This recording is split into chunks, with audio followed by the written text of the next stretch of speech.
Product பார்த்தீங்கன்னா இன்றைக்கி product எங்கேயோ இம்ப்ரூவ் ஆகிடுதில்ல, இதுக்கும் காம்படிஷன் தான் காரணம்.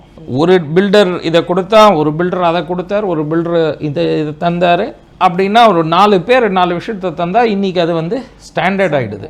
இன்றைக்கி நம்ம கொடுக்குற ஸ்பெசிஃபிகேஷன் ஒன்றும் ஒரு 20 வருஷத்துக்கு முன்னாடி கம்பேர் பண்ணால் for superior specification. So better quality product, better quality of life.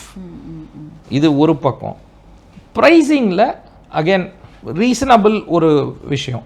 ஆனால் இதோட முக்கியமான விஷயம் என்னென்னா, ரியல் எஸ்டேட் ஜென்ரலி ப்ராப்பர்ட்டி விஷயம் டிரான்சாக்ஷனை பொறுத்த வரைக்கும் பையர் பிவேர்னு ஒரு ஃபிலாசபியே இருக்குது. பார்த்து ஜாகிரதையாக தான் வாங்கணும். வாங்குறவங்க அவங்க சைட்லேருந்தும் ஒரு எஃபர்ட் எடுத்து ஒரு கேர்ஃபுல்னஸை மெயின்டைன் பண்ணணும், பார்த்து வாங்கணும். இங்கிலீஷில் ஒரு ப்ராவர்ப் சொல்லுவாங்க, if something is too good to be true it probably இஸ்மாங்க.